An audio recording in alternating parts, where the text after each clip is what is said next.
Hello, everybody. Welcome back to the live stream here. I am joined today by a very special guest, Dr. Philip Chase, who runs the YouTube channel Philip Chase Best of Fantasy, I believe is the full name. Yeah, well, there's a kind of, it was a little bit of a cheesy start for my channel where it was originally just Philip Chase. And the first thing I did, knowing nothing at all about YouTube or BookTube or anything at all, I just wanted to talk to people about fantasy. So I made a series of videos where I was just sort of putting forward the fantasy series and books that I considered to be the best of fantasy. So all those early videos were called Why the Malazan Book of the Fallen is among the best of fantasy. So somehow that just stuck, and I just went, yeah. And you and I have something in common, I guess, in that we do book content on YouTube, but we're both academics by training. That's right. Yes. That's right. So can you tell me a little bit more about your background? Your academic background? Yeah. My day job is I'm an English professor.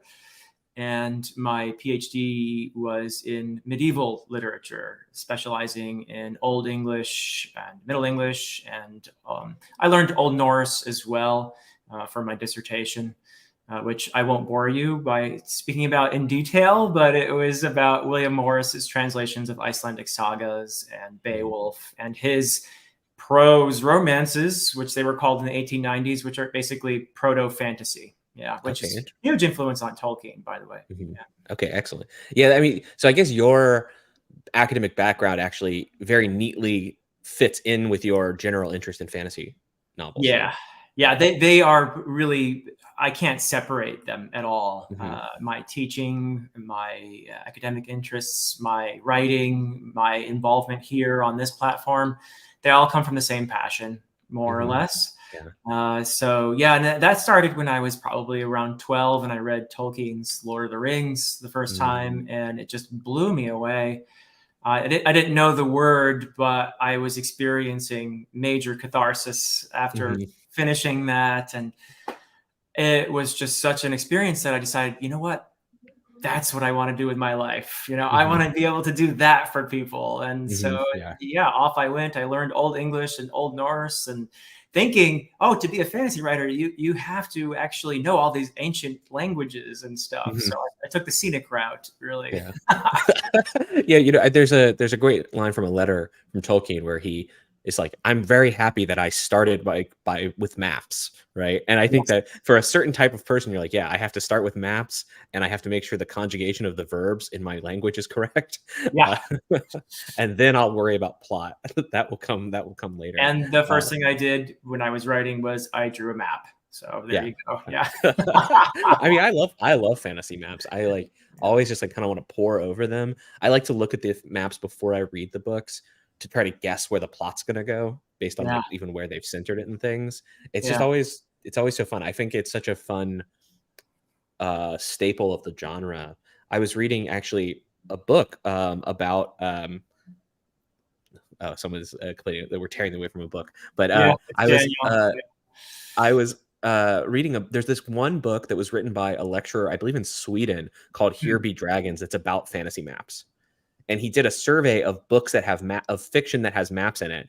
And it's something like 95% of books with maps in it are fantasy novels. Oh, that is so cool. Yeah, actually, I don't know if it's the same book, but A.P. Canavan, whose channel is A Critical Dragon, of course. And he had at one point informed me that there's a perception that fantasy books equal maps, right? But he has a friend who wrote a book about fantasy. Maybe it's the same book. I don't know. But I can't remember the friend's name. But essentially, the majority of fantasy books do not have maps. That was the sort of the revelation. And there's a perception that, they have to have maps. And but apparently the majority of fantasies don't, which is mildly disappointing to me as a fan of maps. Some of my one of my favorite series, First Law, did not have a map, famously. I think that was part of Joe Abercrombie sort of thumbing his nose at, a lot of fantasy conventions and stuff. But that's very in keeping, right, with grimdark, in the sense of we're just saying, no thank you to any of the tropes. I have a barbarian hero whose biggest problem, something like this. So I could see that. But yeah, I think in the tables I would find, maybe I'll find them later and share them with you. It was secondary world fantasy is much more likely to have a map, obviously. Urban fantasy almost never does, like, or Never. primary world fantasy. I mean, maybe occasionally, but very rarely. But yeah, it's like, even if the majority of fantasy novels don't have maps, if a book has a map, it's likely to be a fantasy novel. Seems to be the pattern of inference, right? Yeah. But I love them. I always want to look at them. I always feel a little disappointed when I don't see them. Same No, here. actually, Yeah. I mean, even an urban fantasy like Dresden Files, you know, there could be a map of Chicago there, you know? yeah. I That'd think be it's similar cool. to like, have you ever played any like tabletop role playing games or anything like that, like D&D or I anything like played that? D&D through what you called it junior high back then, but middle Okay, school is what they call yeah. it these days, and high school. Yeah. Yeah. So So one like variant of a tabletop game that I liked playing with friends was called Urban Shadows, which is like urban fantasy basically, cool. in role playing. But one of the things I really liked when I played it with my friends is we set it in a real city. So we set it in Boston, which is a city I know very well. I lived there for a few years. And Nice. so we actually were like looking at a map of Boston and like picking out where we were going to go. And I like loved doing that. It was like bringing fantasy maps into our little role playing game, even though we were using a real life location, which I really Yeah. love to do. Yeah, Yeah. there's something about the map that is very grounding. I mean, Yeah. it's a bad pun in a way, but yeah, it gives you a sense of place. Yeah. So I suppose that's why a lot of us feel attracted to them. Um, a sense of this world. What I think a lot of us are after when we're reading fantasy is a sense of immersion. Mm-hmm. And to help with that immersion, a map is a great tool to Yeah. give you that sense that, yeah, this place, while you're reading, you're suspending your disbelief. This is a real place I'm in right now. Yeah. Right. So, yeah, I feel like the maps really are a great tool. Not that they're Mhm. necessary, but they're a great tool for that. Yeah. I love that sense of being lost in a world. I actually love the early days of a fantasy novel, or some science fiction novels do this too, where you don't know what's going on, when you've sort of Mm. been thrown into the world and you don't know how all the pieces fall together, right? This is actually why I love Gene Wolfe so much, Uh-huh. who I know is someone that you have thoughts about. I Um, do. I I do. I I I love that sense that Wolfe gives you, that the world is big and mysterious and almost like hazy. I almost like can like feel it in my head. You know, like in video games when you haven't discovered territory and there's like clouds or haze or mist over the certain parts of the map. That's what the world of Book of the New Sun feels like to me. Yeah. Where we just need to kind of push it back ever so slightly, but there will be creatures lingering, somewhere just out of view or something. Yeah. Oh, Um, it is very atmospheric. yeah, Yes. yeah. Yeah. So you recently read Book of the New Sun, and in fact posted a video about it. Do you want That to is maybe correct. share some thoughts here? Sure, I'd love to. Yeah, I finished the fourth book, The Citadel of the Otark, and I've been doing a collaborative read with a couple friends. One who is doing his PhD in fantasy literature, Okay. Paul Williams, and another booktuber friend, Matt from Malazan Books. We've had our discussions on the first three already, and I thought, okay, while I'm thinking about this read, I'm just going to give my non-spoiler kind of Mm-hmm. thoughts on the series as a whole, which I really did. I can say I'm very glad I read it. Mm-hmm. And probably the highest compliment I can give is that I'm eager to reread it someday. Yeah. Yeah. There's a lot there that I still feel like I want to figure out. I deliberately went into Book of the New Sun not wanting to do all the research that one can do. Mm-hmm. There are study guides to this where you can you can read about all the references and allusions and all the foreshadowing and everything to prepare yourself for this read if you want. But I wanted to just go in without all that preparation, just experience it, be lost, be uncomfortable, and see where Gene Wolfe would just kind of lead me. I'm sure that he wrote it with that kind of experience in mind for a reader. He didn't know that somebody was going to create a glossary or a study guide for his book. Yeah. So at least the first time. He writes those things at the end of each book that are almost like reports of a researcher or something that help a little bit, but they add mystery too. And that's yeah.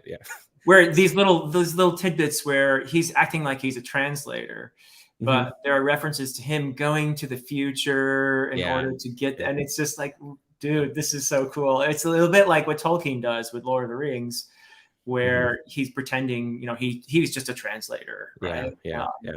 So I yeah, I love that. I love that meta touch there. Yeah. uh, oh yeah, absolutely. There's a question here. I think maybe you're probably the one to answer it, which is how challenging is Book of the New Sun compared to Malazan? So Book of the New Sun is a lot shorter. Mhm. So it's much shorter. It's just 4 books. Some people would say you have to read Earth of the New Sun as well. I think a lot of people have urged me to go on and read that. But anyway, Book of the New Sun proper is 4 roughly 250-page books. It's a lot shorter than Malazan. Mhm. So there's that. However, I would say the sense of confusion and being lost, for me at least, was greater in Book of the New Sun than it ever was for Malazan, and I was fairly confused reading Gardens of the Moon.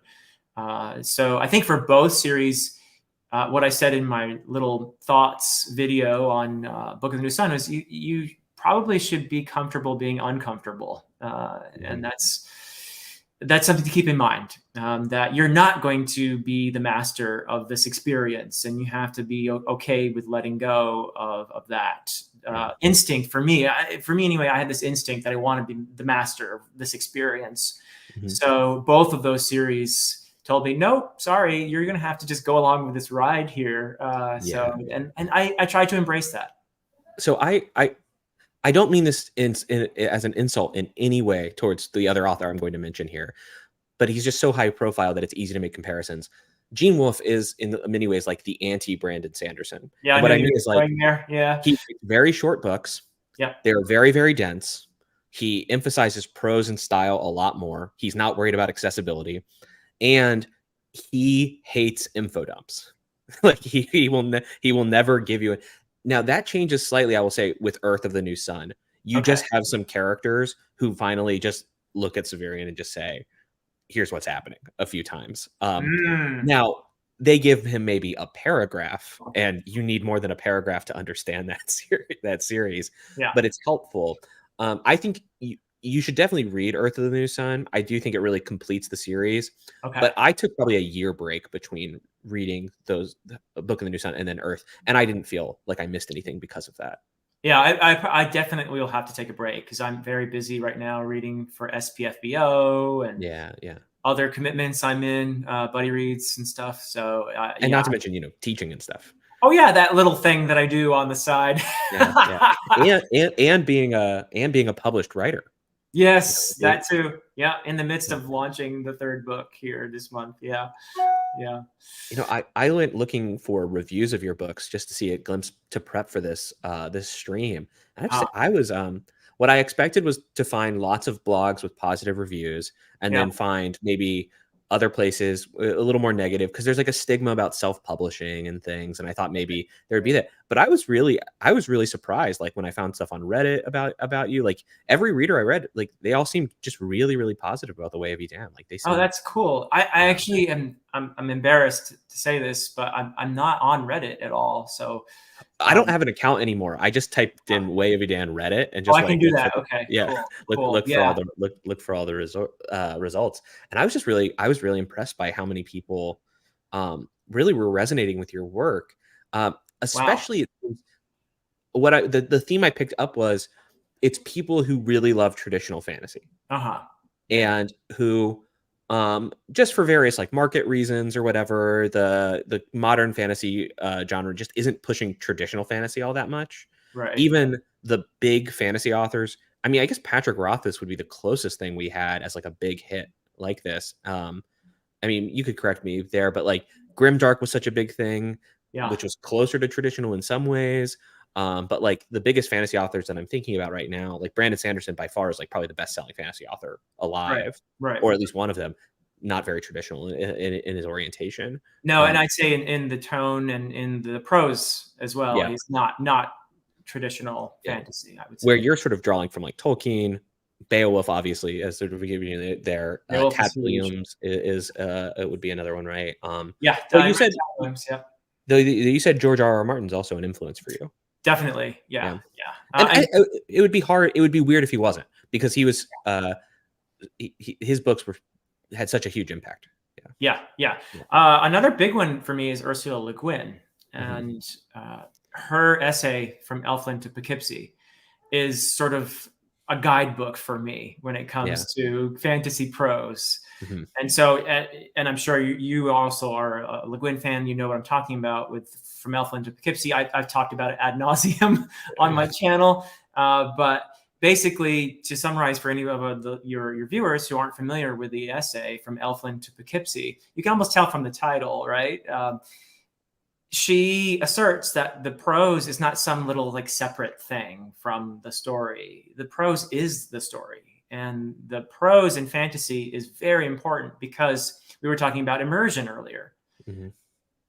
Part of what you can do with a prose that differs from our modern contemporary way of speaking and writing is to give your reader a sense that this is a different world, by using slightly archaic syntax at times, using some few words here and there. Like Gene Wolfe uses a ton of archaic words from Latin.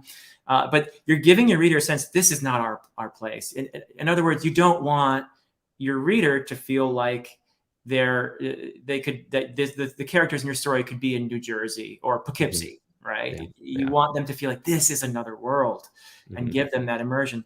So I really took that to heart as a young fantasy fan. And so that is definitely where I lean. I think it's fair to say.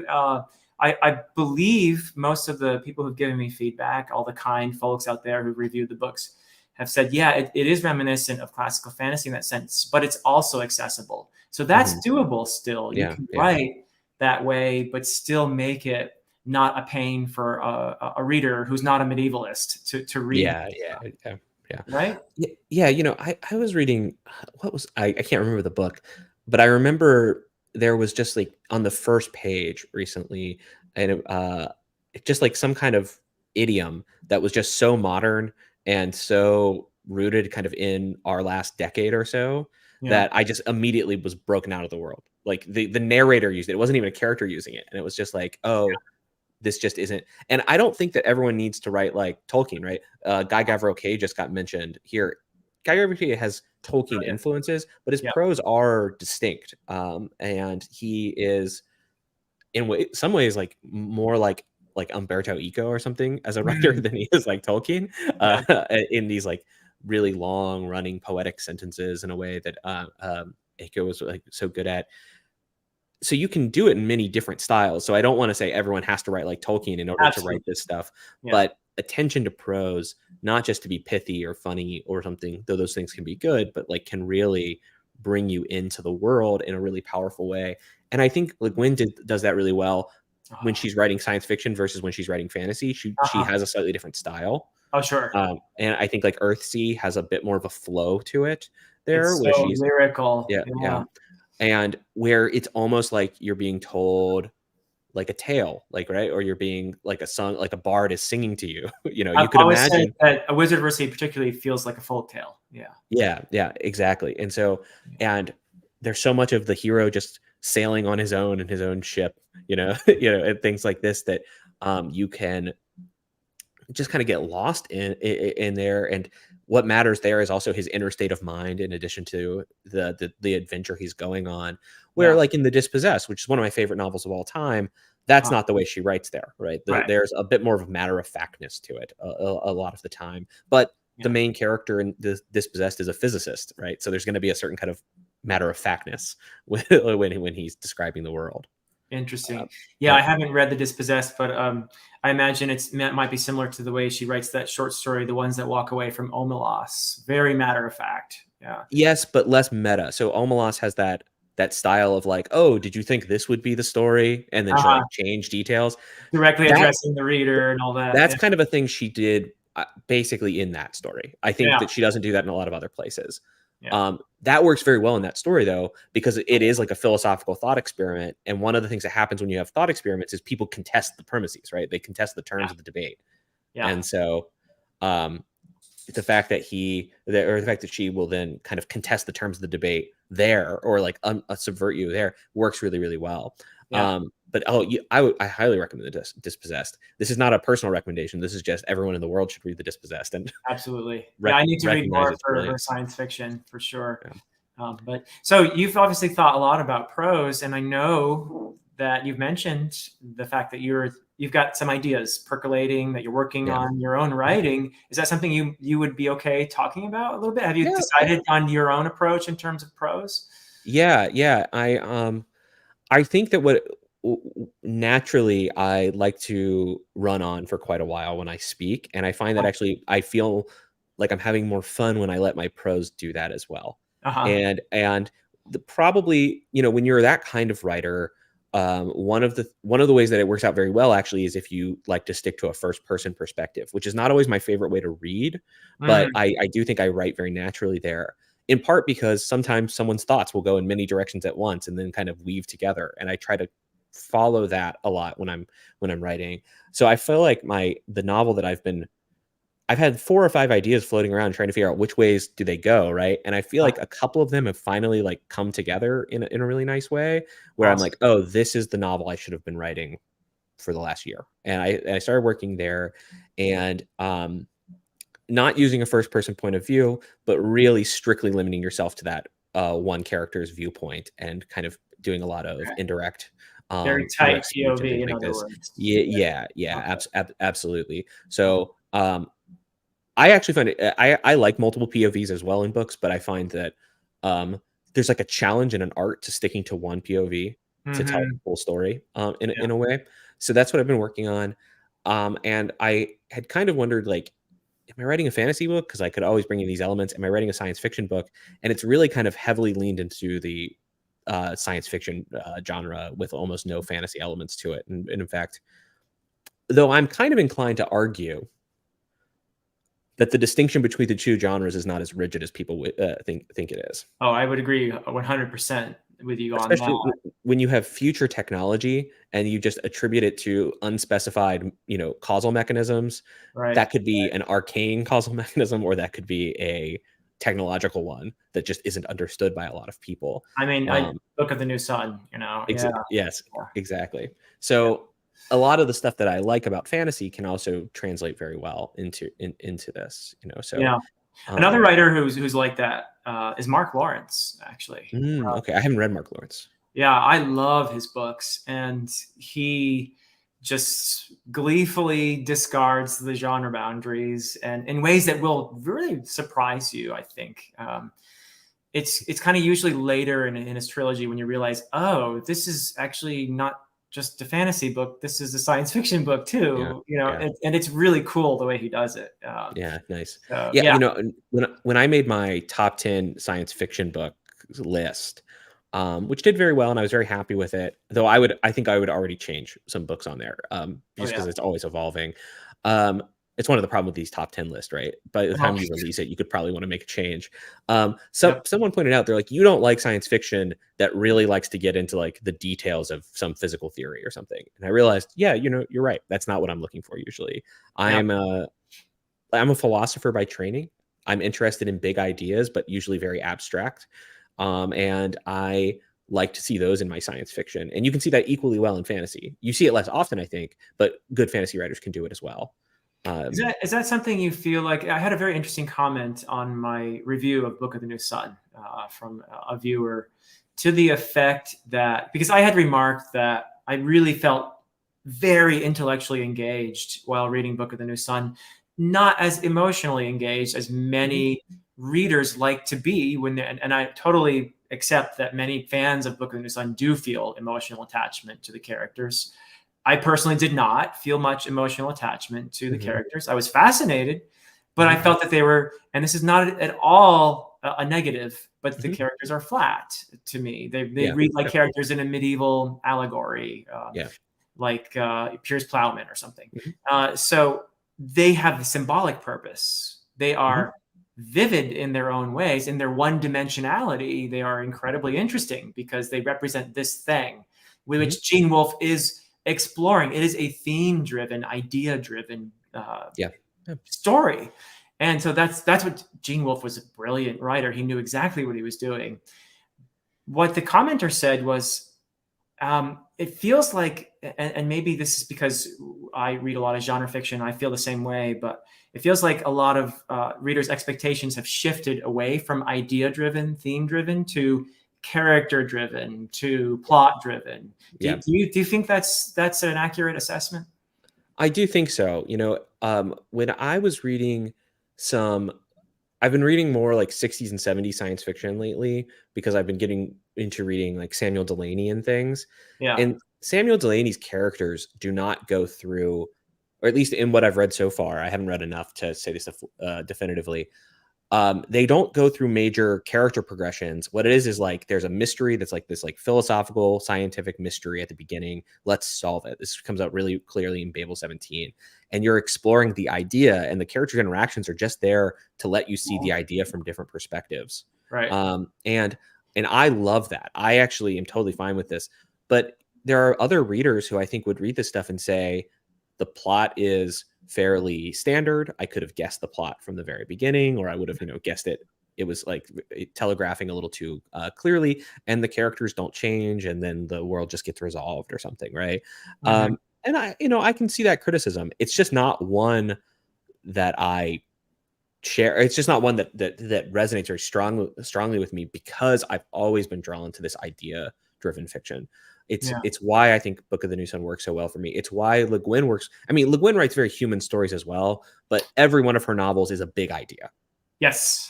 Yeah. And so I love that. But one of my favorite writers of all time as well is Dostoevsky. And while Mm. he does explore the human dimensions of things, in fact, on my Discord, we're doing a read along of the Brothers Karamazov, and it's been a Oh. lot of fun. And one of the tips that we kind of gave each other, and it's worked out really well for people, is each of the characters represents a different philosophical viewpoint. Mhm. They are there to defend that viewpoint in their thoughts and actions and words. And it actually helps a lot to read the novel very explicitly like that. And I love that. Yeah. And I often don't I strangely, the more you focus on like an exciting plot, the more I often get bored. I often I don't know. It's just never what I've wanted to read for. I don't read a lot of thrillers. I don't read a ton of spy fiction or something Uh-huh. that's really plot heavy. It wasn't why I got into these genres in the first place. Um, though, I understand there are certain people, our mutual friend Mike is a plot and character guy. And he'll say this very And he's explicitly. in the majority, I think. He's in the Yeah, majority. yeah. And I don't think the two are exclusive of each other, though. I think you can do exploration of theme. I think Malazan is exhibit A Hmm. because I felt such especially on the reread of Malazan Book of the Fallen, such a tremendous emotional journey that was. I Hmm. was bawling and multiple times in several of the books. The last book, The Crippled God, I could barely get through the end because I couldn't stop crying through it. Yeah, So there's huge emotional attachment there. But at the same time, oh my goodness, is he exploring ideas? yeah. It's some of the my favorite passages in there are philosophical, and it's just beautiful. So I think you can have both. You can do Mhm. both. It's just that we tend to think that doing one makes it harder to do the other, I Mhm. suppose. But I admire a writer like Steven Erikson who can have all that Yeah. in there, and that's just wow. I mean, to me, that's the sweet spot. Let me answer this question, then we'll get into Malazan because I'd love to talk Oh to you yeah, about I want more. to hear this So, answer too. Yeah. so keep in mind, even though I'm loving this so much, because I have all this stuff on my TBR and some research I'm doing for videos and things, I'm not far enough in the series to say definitively for the rest of it.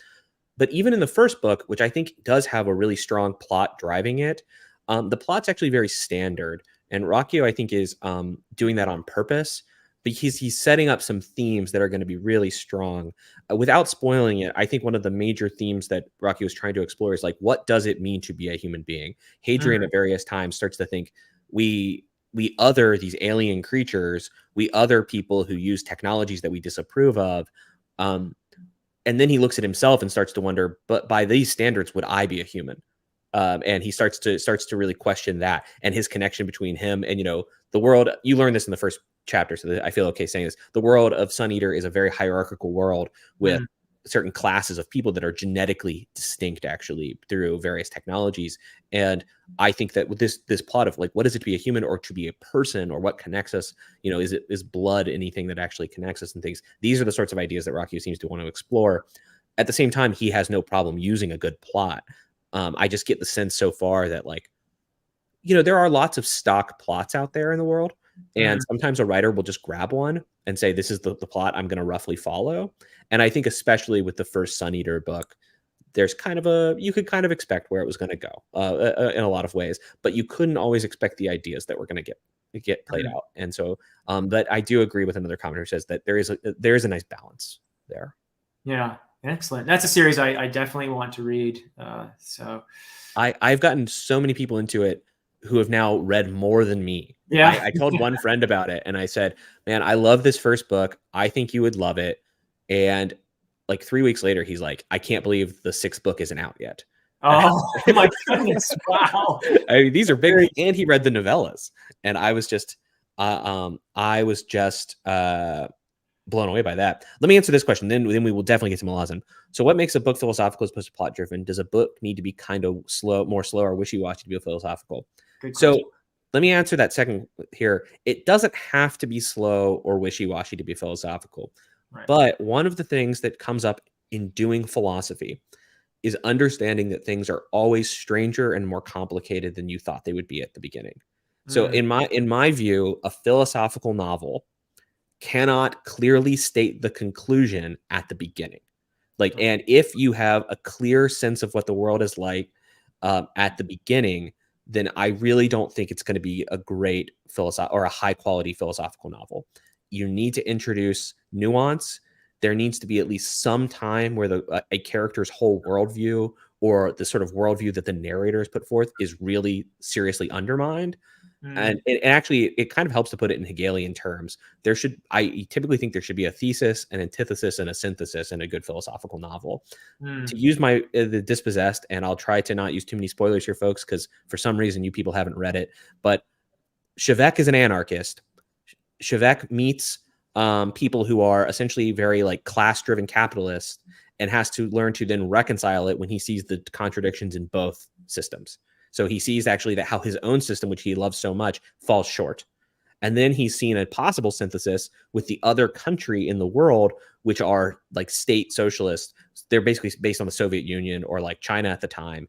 And they think that they've resolved the contradiction. But Shevek looks at them and says, no, he uses this phrase that no one ever used. You're Archist too, meaning you believe in the state too. So they haven't resolved the contradiction in his mind. And then he has to go and find it and resolve it. And that's what makes it philosophical. That's what it is the resolution of the contradiction, I think. Yeah, there's a couple comments about R. Scott Baker. Jarl and Daniel mentioned R. Scott Baker, who I absolutely agree. I think that's another great example of a writer who brilliantly combines deep exploration of theme along with what feels like a really action, packed plot. I've only read the Prince of Nothing trilogy so far, not the rest of the Second Apocalypse, but I will definitely finish that. I run into this problem when I talk to you, I talk to Mike, I talk to other like fantasy people, or talk to science fiction people. I was talking to Moyd from Media Death Cult about science fiction recently. And the problem is I dabble in so many genres that I will never have the time to read all of these great books in one genre, like the people who sort of tightly focus their channels. So I get a little envious of people who sort of restrict themselves and say, I'm going to read a lot of fantasy and talk about it. That's what I did in the beginning. And it's kept me sane, I think, to some degree, at least. I've made that my focus because, like I said in the beginning, I'm a medievalist. That's my actual day job. And I allowed myself to talk about Beowulf occasionally. I did a video on Sir Gawain and the Green Knight when the Green Knight was coming out, and stuff like that. But mostly, I have kept that focus, and that's just kept me sane, I guess. To some degree. But I guess I'm giving up on my sanity, I guess. But yeah. I even started reading manga again recently, which I read as a kid. I read as like a preteen and early teenager, and then I kind of stopped reading. It just fell off of it, and I started reading manga again recently, and it's been so much fun. But I'm like, where am I going to find the time to read all of these things? I know. I've been reading manga for the first time in my life, and it was a natural thing for me to fall into, though, because I did grow up on comics. I was a huge X-Men and Spider-Man fan. As a kid, and I read a lot of Marvel and DC. And I know that manga is not the same as American comics, but the visual aspects of that were something that were just very natural for me. So I've along with Murphy Napier, have been reading some manga and loving it. I started with Vinland Saga, which Murphy picked as sort of like, yeah, Philip likes Norse stuff, so this should be perfect start for me. And then Vagabond, which I actually think is, it's gonna be tough to top Vagabond for me. I have both of those sitting on my shelf. Actually, I went ahead and bought them, and so, but I'm reading. I'm a fool, I guess. I started reading One Piece, which I think has been a lot of fun, but it's going to take forever, so I might have to take some breaks between arcs. Yeah. And there's Joanna in the chat too. Yeah, she's absolutely right, Baker. Joanna and I are going to finish reading Second Apocalypse at some point. She was one of my conversation partners when we talked about Prince of Nothing, along with Jimmy and Raph. So yeah, and recently I did read Stoner, which was a wonderful read. Excellent. Yeah, you're reading the brolit stuff, right? Well, it was very much something that I did because of Joanna and Jimmy and Alan, and they got Murphy and me to read this book, which they all loved, and it turned out to be quite an eerie experience for me, because Stoner is not just an English professor, but he's a medievalist. So so there were, I mean, the bits about academia were pretty spot on, you know. There are. Do you like White Noise, the DeLillo novel, by any chance? I don't. I haven't read it. No. Oh, it's based at a small college town, kind of a sleepy college town, but it's very clearly a satire. I think if I even said the academic specialty, which is a fictional invention on DeLillo's part, on YouTube, we might get flagged because it's supposed to be intentionally provocative. But you should look it up. It's let's say he is a specialist in the life, and there's a whole academic sub field of specialist in the life of a certain German leader of particular infamy. And it's supposed to be there as kind of a parody of academia. This way that they're always like, let me contextualize and complicate and things like this. But it works out very well in DeLillo's novel. Okay, interesting. So you'd probably like it. It's a short read, and I think I read that in a couple of days. I don't mind reading parodies of academia. If you're in it long enough, right? You just it's hard to write the serious campus novel. It's that might be the hardest thing to write. Yeah, for sure. I guess. Okay, let's talk about Malazan. The reason we talked in the first place, because I think I mentioned in like a video, I was like, I'm going to read Malazan. I think at the time I was still calling it Malazan, because which is fine. And then I was like, oh, maybe I'll try to talk to Philip Chase or something. And you responded in the comments, we should talk. Yeah. And then I finally got around to reading it. Now, everyone, I've only read the first two Malazan books. I'm going to space them out a little bit. I did that with Wheel of Time, which became my favorite series of all time. So the fact that I'm not reading them back to back is not a sign that I dislike them. Yeah. But let me give you my first impressions of the first two books, and like then we can start here. Sounds good. Gardens of the Moon makes no sense for the first 100 pages. And that is not because he's like a deep, mysterious writer at that time. It's because you were thrown into the middle of everything. It's in media res, right? You were just there, and there's so much going on that you just have no idea what's happening. You don't realize that the prologue is actually important and that you're seeing a very important event until 300 pages in or something. You start hearing about these bridge burners, and you're like, who cares about the bridge? Like, I've never heard of these these bridge burners. And there's a few things early on in Malazan that made me kind of chuckle. I think like Whiskey Jack is a funny name for a character. I'm just like, and I think there are several characters in this in the story who just have funny names, in the sense that they feel just very like an American just decided to throw some words together or something. And then you'll have these like stock kind of fantasy names to them, which end up having like a history to them. And so at first I was like, I don't know if I'm going to love this. The more I read of Gardens of the Moon, I was like, wow, there's so much going on in the background here. This is what I love in a fantasy novel.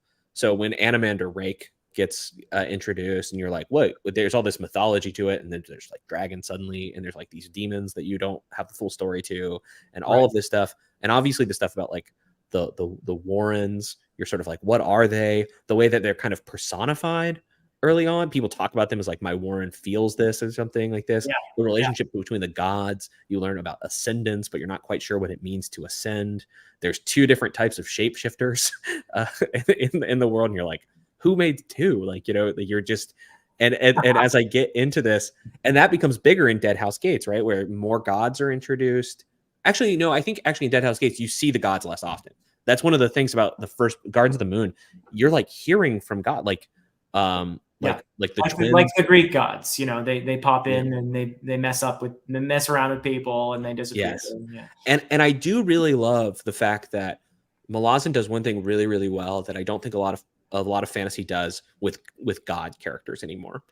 And that is like in Greek myth, and I think actually in a lot of myth, the Norse myth, like this is, you might pray to the gods, you might ask for their You mercy don't or want to something, meet them. but Yeah. you don't want to meet them Yeah. because they are fickle and their intentions are their own. And even if they think you're doing you a favor, you are probably out of luck. Like you will be cast aside the second there. And so it feels very Greek in that way. Like the ascendants are the gods there are just so distinct from you that yes, even if you want great power, you start to worship them and you sort of become like a mage and stuff like this.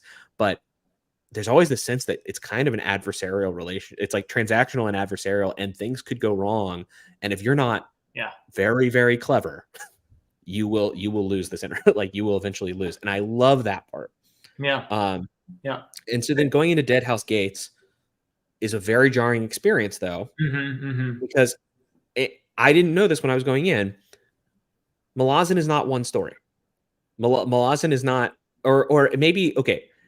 Malazan is not a single story that follows a very linear pattern that follows one set of characters throughout the whole time. Correct. What I've heard is that it's many stories that become one like great story. The term is convergence. Convergence. Yes. Yes. Yes. Yeah. When people talk about a Sanderlanche in Malazan, you talk about convergence. Yeah. Okay. Yes. So convergence is basically what I know we're all heading to, but there are characters I really liked in the first. I ended up really liking Whiskey Jack. I like the Bridge Burners. You don't see a ton of the Bridge Burners in the second book. Yep. You'll see them in the third book. Okay, great. And so if you have some affection, I like Krupp. Is it Krupp or Krupp? It's actually Krupp. Krupp. Okay, I like Krupp a lot. I thought he was funny. I want to see him in more books. Like some of my favorite characters. Where like Crocus was not a character I like loved. Yeah. And then he was I was kind of neutral about him. Yeah. And then he's in Dead House Gates quite a bit. Right. And then with Dead House Gates, you've got this whole plot of these various kinds of shape-shifting creatures or people who, go need to converge themselves. And there's so much weird lore dump happening. And I know I was supposed to just give you my first impressions, but in some ways, I think I'm really enjoying it. But it's one of those things where I never actually feel like amazing. This is like, I never feel that kind of like feeling in your heart, but I kind of put the book down and say, I think I liked that. And I feel like, and I mean that very positively. I have very few negative feelings. And in some ways, it's almost a disorienting read. It is. You're describing how I felt the first time I read it. Okay, I read it. Yeah, absolutely. By the way, the funny names for the Bridge Burners and the soldiers.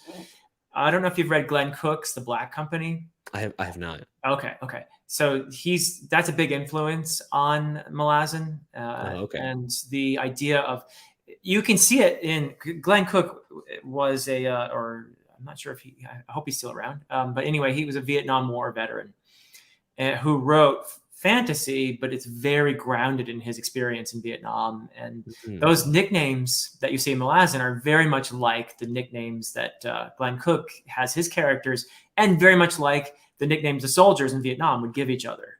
So there's a kind of a direct lineage there for that. I see. Okay. And it's a very military fantasy kind of thing. And there's also a lot of the humor associated with the Malazans and the military. It's very gallows humor at times. You probably there's a great moment in I won't say too much about it, but in Dead House Gates, there's a moment when you have a promotion that is occurring. Yeah, do you remember the scene?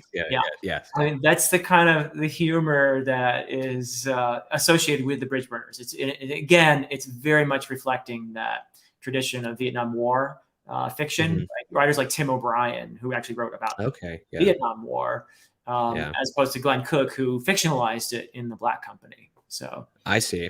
Okay, cool. That does help a lot.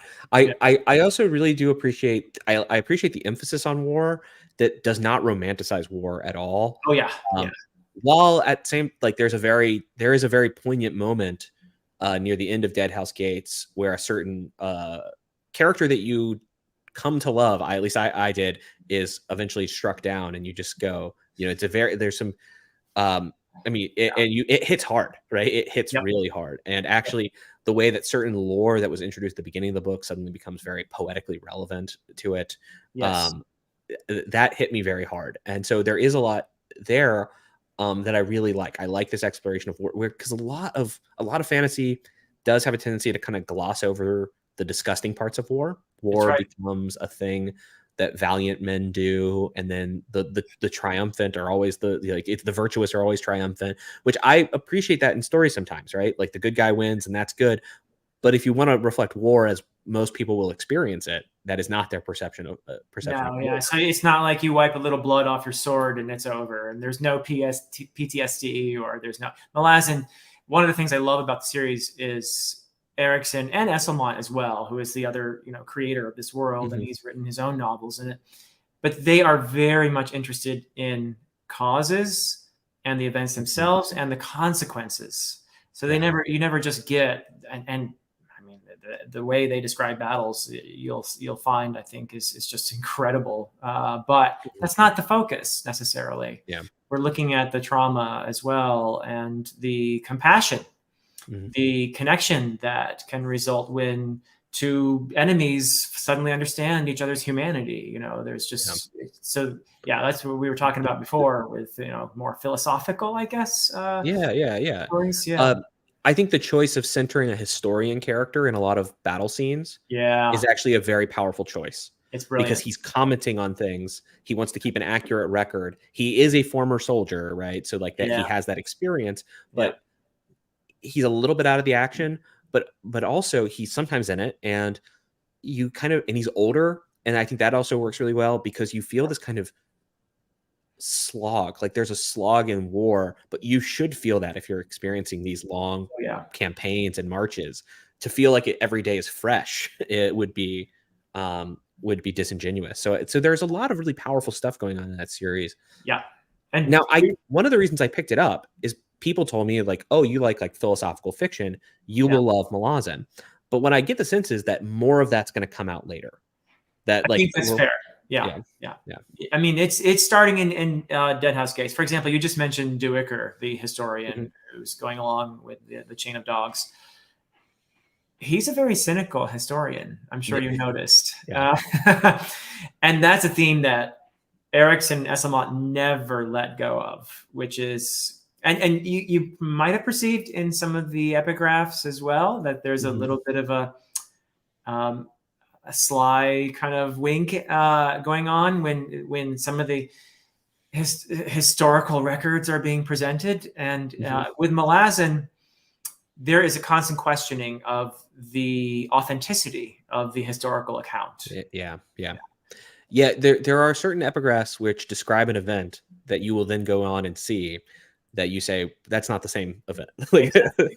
or it's seen Exactly. from two very different perspectives, and I have a feeling one of those perspectives is more accurate. Let's say, Yeah. um, Now, well, you met another historian, one who's lost his hands, yeah, yeah, yeah. I love him as a character. Heboric. Yeah. Yeah, this is one weakness I have as a reader. I forget character names all the time. Uh huh. Even as I'm reading, I can't keep track of character names. In novels with 6 or 7 characters, I will get them confused for a little bit. It's just Yeah. I just don't internalize names very well. I have no idea why. It's always been like this for me as a reader. Because of that, Malazan is a little difficult sometimes. I never like mix up what character did what. I just can never remember what they're called. Yeah. And I Yeah. have to yeah, yeah. It's a huge cast. It's a huge Yeah. cast of characters. So I sympathize. So like For Hiboran sure. with But um You remember who Hiboric is, though. yeah, yeah, Hiborg. Yeah, absolutely. And I loved him. And I remembered, is it Felison? Fellison is what I say. Felison. Yeah, who I'm going to say it. I know this is controversial. She's a good character. I think she's a good Oh, character. I don't think it's controversial. I Yeah, think she's a yeah. brilliant character. I think she's Listen, great. Jared, if you and I went through what she went through, I Yeah, think yeah, we might be just a little bit grumpy, yeah, exactly. And I thought, I mean that what happens to her is some of the darkest stuff that happens Oh, in the yeah. series so far.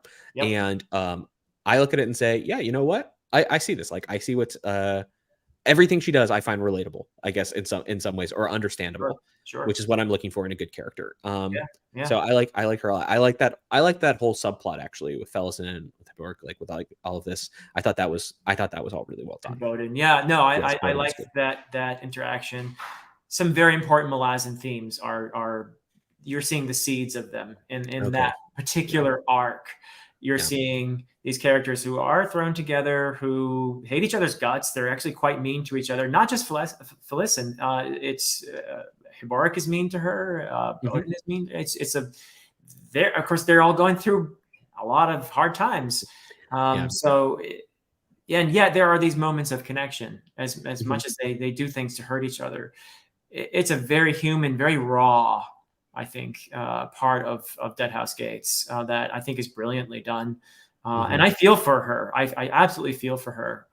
And yeah, I love it. I mean, Hiboric also being an historian, I think, is great because he got in trouble, and I don't know if that was clear to you or not, but one of the reasons he got in trouble was he's trying to be more of a historian than a propagandist, Yeah, essentially. yeah, yes, yeah, yeah.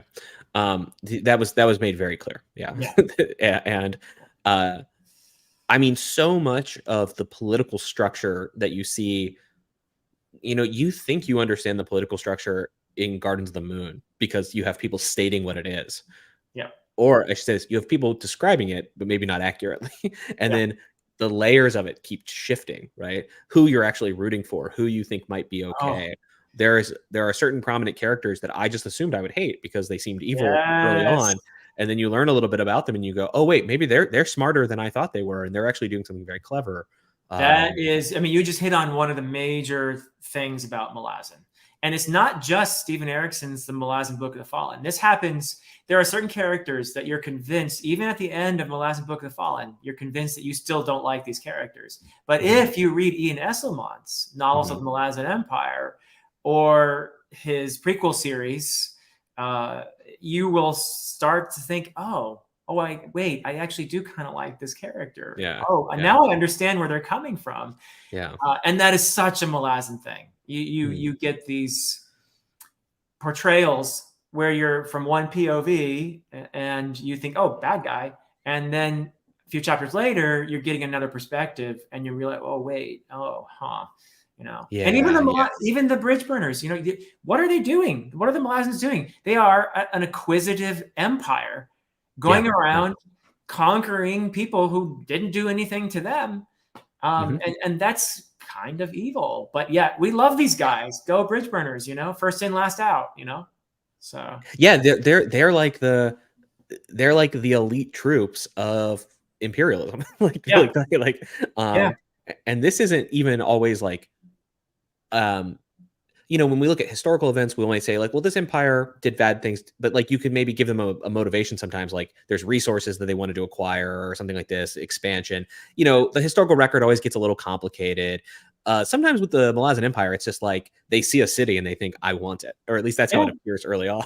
And then the yeah. bridge burners are like, okay, cool, let's go get it. like, like let's just I mean, the um the history, I mean, or it's a like the yeah, maybe this is a case where Erickson is actually able to slightly romanticize war through the bridge burners because you end up liking them, but then you also end up, I imagine, seeing them in more perspectives and more actions, and that's going to change things as well, right? Absolutely. So yeah, Yeah. yeah, Yeah. interesting. You are. Yeah. I won't say too much about that because I don't want Yeah, to spoil anything, but you are definitely going to get a lot more perspective. And even as early as Gardens of the Moon, hmm the setup there, I don't think this is much of a spoiler. When you first meet Anomander Rake, I mean, he hmm looks like the evil Dark Lord kind of, yeah, yeah, yeah, yeah. but what's he doing there? What's he doing at Pale? hmm He's trying to resist this acquisitive empire. He's Yeah. helping the underdog there, hmm and you kind of think, oh, and then you get to see him a little bit more, and you realize, oh, there's much more to this fella. Yeah. Yeah, interesting. Um, okay, I wish there was more we could say about it, but I don't want to spoil it too much for anyone in the chat. Though I'm getting the sense that for a huge amount of people here, they've read Malazan and they're just excited that other people are reading it. That's for So, sure. That is one of the greatest things. Ever since I've posted my first Malazan video, I have felt embraced in the most wonderful way by the Malazan community. Even when they disagree with stuff I've said, uh, they've been incredibly, the 99.9% of them have been incredibly gracious and just welcoming. And I found that probably most fandoms are that way, but I felt like with the Malazan readers, especially for me, they were really wonderful and welcoming. I hope you experienced that as well. I would say so far, it has been it.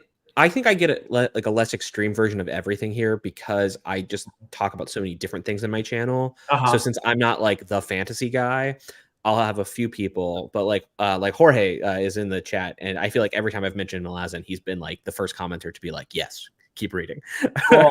Cool. or something. And I've just Doing always good been work excited. there, Jorge. I Yeah, like it. Yeah. I've always been impressed by this because um, the worst thing about fandoms is that they don't understand is when a fandom can't understand why someone doesn't like something.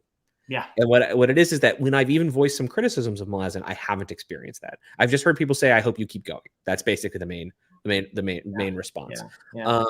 And I actually would say, for the most part, on YouTube, when I've talked about things critically, and I don't do like huge negative reviews or anything, but when Right. I've said like, "Oh, this really isn't for me," most of the time I've had a really positive response where people can Yeah. say, Yeah. you know, I even did this when in my top 10 fantasy books list, I have like this. It's the one time in a video where I'm like, let me tell you like 3 series that aren't going to make it. And I mentioned The Name of the Wind just to talk about how much I hated that book. Uh-huh. It's one of my least favorite books I've ever read. I have like such huge complaints about You it. and And Mike. You and Mike. Yeah. yeah. Which is Interesting. weird. Mike and I have very different tastes about a lot of stuff, but on The Name of the Wind, man, Really. we are there. But I though he likes the prose. Actually, my a lot of my criticism is the prose. I think the prose of Rothfuss is actually worse than people say. Um, Interesting. Interesting. um, Yeah. at one point, I have deleted this review. It no longer exists because I didn't want people to like go dig this up. I had the most liked 1-star review of The Name of the Wind on Amazon, Oh, and wow. this was back when people could comment on reviews and they would Uh-huh. start threads about them, and people were vicious there about Of this. the fans. Yeah. Yeah, there. But when I've talked about it on here, I even have a few people who are. In fact, there's even someone here. Someone, I love King Killer, but I understand if you don't, and like that's mostly been it, right? Yeah. And maybe that's because I also like to mention, I haven't said it here, but I'll say this: if you love that series, I never want to take that away from you. Like, Yeah. the worst thing in the world you could do is go up to me and be like, "You like something I don't like. Let me tell you why you're wrong." Right? And I feel like that's just such a weird way to live. Yeah. And I agree.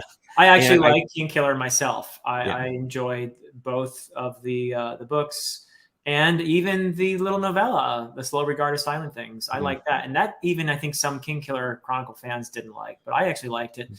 Yeah. But the fandom that I'm currently kind of tussling a little bit with, and again, it's 90 something percent are very gracious and fine.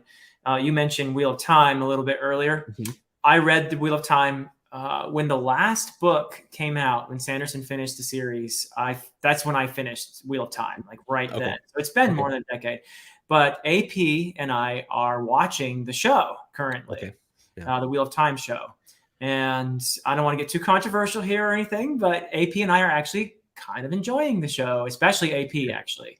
Oh, okay. And Interesting. and you know AP, he's brilliant at explaining Mhm. why things work for him.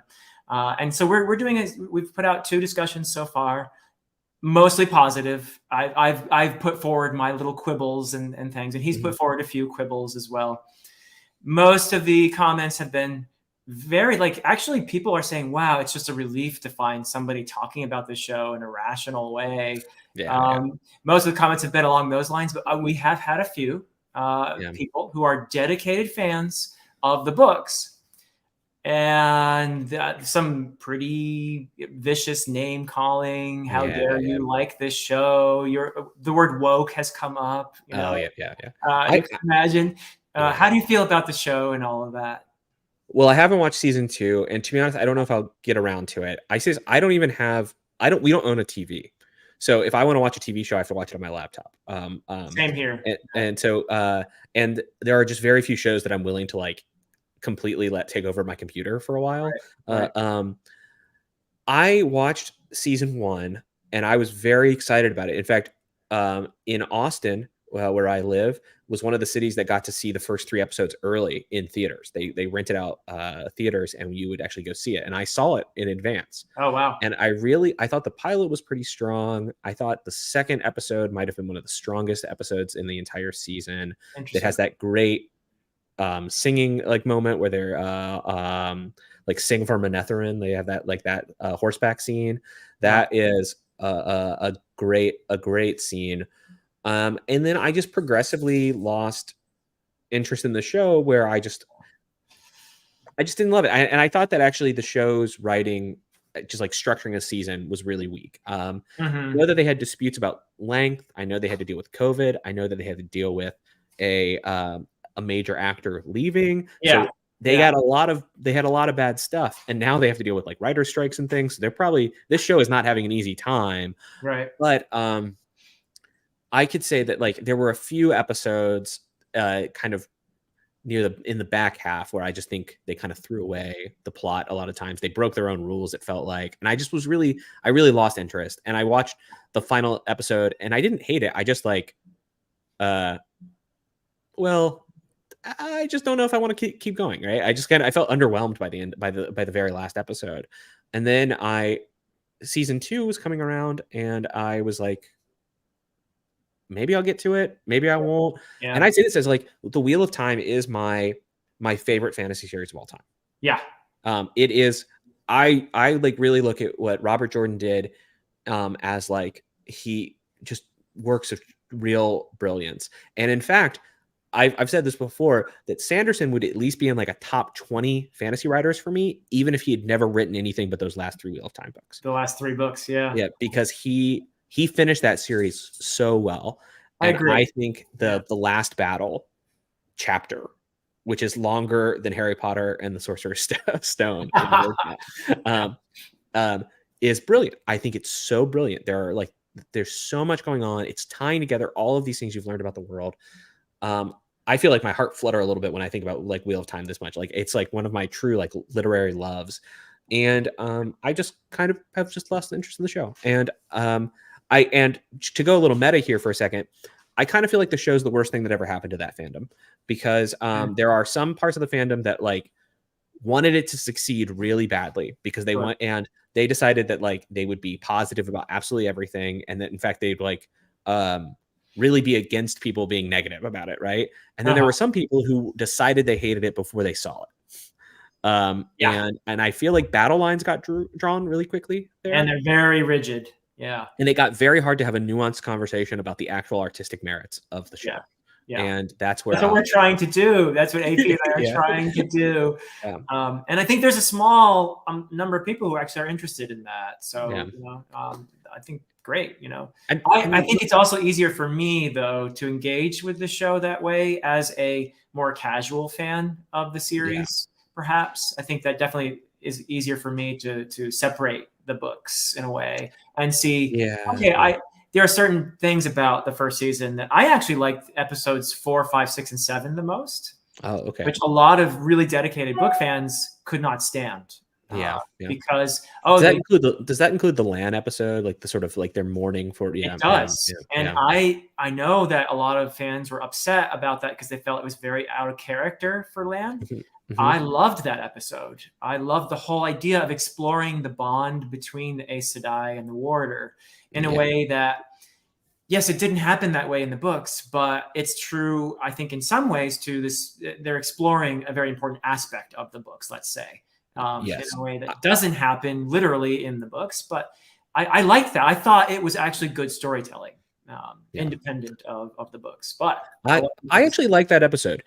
I think that in the context of the number of episodes getting cut and their writing troubles, it ended up being bad for them, because to have that kind of character episode, like where you don't get to move the plot forward, made a lot of things later on in the season rushed.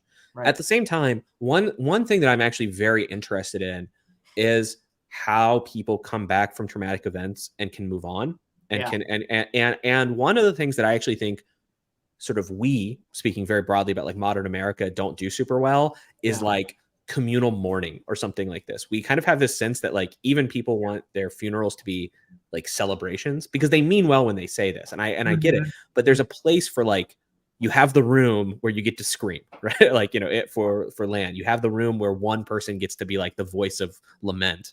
Voice of grief. Um, Yeah. yeah, and then you can then move on, right? Then you can actually you've processed something and now you can move on.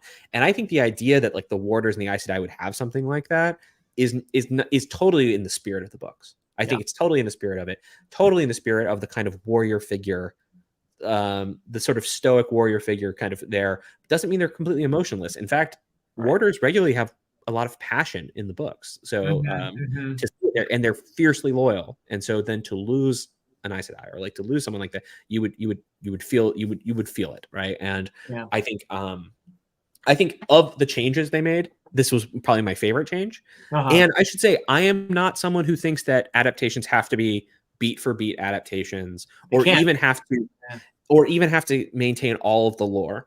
And like, look, we don't have to go into this in detail. In fact, probably shouldn't, but I'll say, like, the gender politics of the world are different now than they were when Robert Jordan started writing that book. Correct. You could not write a successful television show that had the same kind of gender politics built into the magic system, for instance. It's just Right. going to be really difficult. And that's all I will say here, because or else we will be getting a lot more angry comments very quickly. Yeah. But I'm just saying here, you would be a fool to think that an adaptation would just take that off the page and then just put it directly into the show. No writer would do that nowadays. I just think, and some people will say this is great. Some people will say it won't. I don't care about that part. But my point here is just to say, to imagine a 1-for-1 adaptation of that magic system, just you weren't going to get it. So why set that up as your expectation, right? Like that's and also though there are so many complexities in the Wheel of Time that can't make it onto the screen, in part because especially in 8 seasons. Yeah. Exactly. Yeah. Yeah. 8 seasons for 15 books if we're including New Spring. Right. Which I have a feeling will not play a role. Well, I could imagine they've become so Moraine heavy that actually some flashbacks to early land stuff would make sense.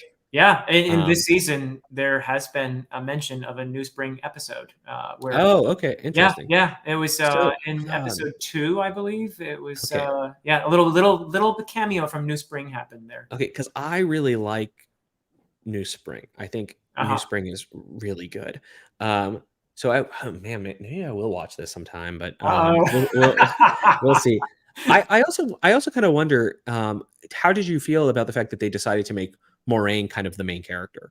I mean, she's featured heavily, even in promotional materials. There's an Eye of the World cover now, that's from the show, and it's like Moraine up front with like Rand, and that's a little bit of a weird choice. Well, the cynical part of me is going to answer, well, that's the best known actor in the show previous to the show.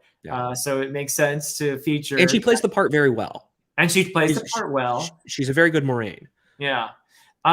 Things that happen later in the series that make having Moraine the main character strange, which makes me think that they have bigger changes planned. If they actually get to 8 seasons, I'll be curious to see if Moraine remains as prominent. And my guess is she won't. But I don't know. I have no idea. I would expect to see Rand becoming more and more central, and Moraine to recede somewhat. But it's tough to say. That's okay. Interesting. Okay, so we're gonna wrap up soon-ish, partly because I'm gonna hop on Mike's live. I am too. So maybe I'll see you there. So we should talk for a few more minutes. But this has been great. We'll have to do more Malazan talk. Oh, we will. Anytime you want, Jerry. Anytime you want. But what else are you reading these days? Like, let's. I'm doing a ton of reading for SPFBO right now. Okay. And can you say what that is for the viewers? Just in case? Yeah, absolutely. So SPFBO is the self-published fantasy blog off. It was a contest founded by Mark Lawrence, basically with the intention of shedding a light on self-published fantasy, which is more and more, I think, an exciting arena for fantasy. Self-publishing has become more viable than ever. More and more people are giving it a go, and actually, the quality of the work seems to be going up. exceptional. I can Where tell you previously, 5 years ago, even I feel like if you said, "Oh, it's a self-published fantasy," there might have been some good ones, but most people would have been like, "Oh, it's probably bad." Like it. I think there's more exciting stuff going on in self-published fantasy than in traditional publishing right now. Interesting. Yeah. I will actually argue that. Yeah. And I'm reading some really great stories right now as a judge for SPFBO.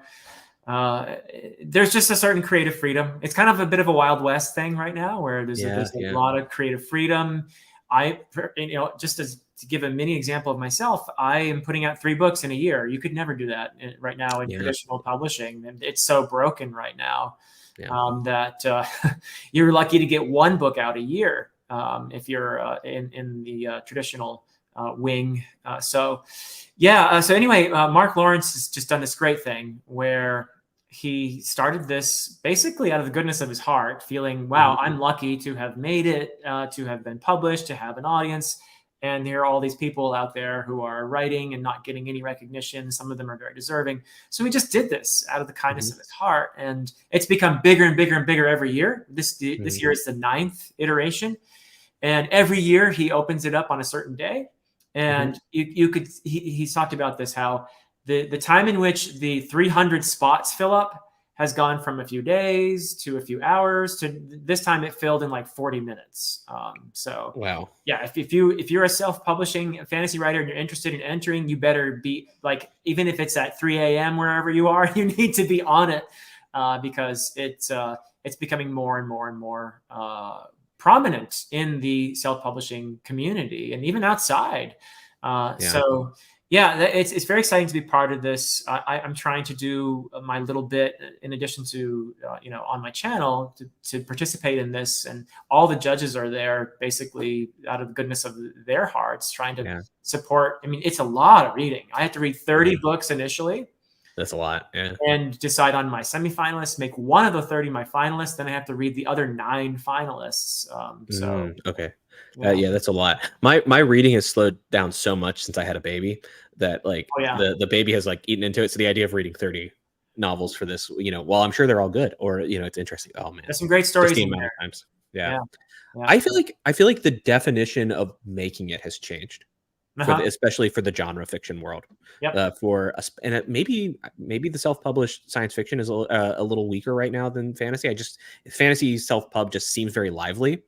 In a way, maybe I just don't know about the science fiction. I don't know, but it's there's a contest now for science fiction as well. Okay, cool. I think it's in its 3rd or 4th year. So it has a little ways to catch up to SPFBO, but it's there. Yeah. I admit, as someone who wants to publish, I've always kind of had the dream that I would have the traditional publishing contract, right? Like that I would that I'd be with a traditional pub. Like the idea of getting published by like Tor or something like this, like it has a very romantic attachment to me. And yet it seems like if the book is good and you can get like an editor to work with you or something, or some feedback, beta readers, you can do the whole process and you have a platform, or you can just like let the work speak for itself and get the word out somehow. You can make it just as well, right? If you're willing to do all the work that a publisher would have done. In other words, you need to hire an editor. You need to hire a good artist. You need to do the marketing, all of that. So if you're willing to do all that, absolutely. And just read an article, Jared, this might be interesting, that the average self-published author now actually makes more than the average traditionally published author. Yeah, that's not surprising. Although the numbers are like 12,000 a year versus 10,000 a year. Yeah. I mean, the truth is, it sounds very cynical to say it like this, but the truth is, like, if I publish something, I do have a big advantage over a lot of people because I have you do, and I think you would be crazy not to use that advantage. Yeah, right. And you'd want to do it. And I do kind of hate. I know when I've talked to friends who have agents, right, or something like this, they've said a lot of agents will say, "Do you have any way to market yourself?" because because publishers are going to ask that question too. Oh That's my just the goodness. way Yeah. that publishing Yeah. has moved. That's how it is. Yep. Yeah, and you can see why so many authors are active on Twitter and stuff like this, right? Like this is And a many have YouTube channels. yeah. So you can see it. It's just where Yep. the world's gone a bit. Where No, like Lindsay Ellis, a huge YouTuber who doesn't do YouTube anymore, but you still see her books on shelves. If you go, like she wrote 2 science fiction novels, and they're still, when I go to my favorite bookstore, Book People in Austin, they're still on the shelves. Cool. Yeah, and of course Daniel Green is Daniel Green. Yeah. he's got a very successful YouTube channel. And hats off to him. He worked hard to create that channel. Yeah. I think it would be crazy for him not to use that. Yeah, totally right. Tell people about his books. Yeah. Why not? He earned it. So good for him. Yeah, absolutely. Well, this has been great, Philip. I guess I will see you over at Mike's in a minute. I'm going to make some coffee before I jump on. Yeah, I got to do a couple things, but I wouldn't miss Mike's celebration, 100K subs celebration live stream. I wouldn't miss it for the world. So, but I thank you so much. Go ahead. Oh yeah, thank you, Philip. So anybody who's watching this, if you go to Mike's book reviews, Mike's a mutual friend of ours. Yeah. He's a booktuber. He just hit 100,000. He's been working hard on it for a couple of years, and I'm really happy for him. Things sped up in the last month a lot, it seemed, for him. So we're really happy. He's doing a live stream for as long as people will watch, basically today. And he's just invited other YouTubers to just pop on whenever we'd like. So I think it'll be a lot of fun, folks. So if you have time, just hop over there at Mike's Book Reviews. But Philip, thank you so much. And thank you, Jared. This was awesome. I really enjoyed meeting you, kind of, I guess, face to face, we can call it. Yeah. This was a lot of fun. Thank you. All right, great. We'll talk soon. Take care. Ready?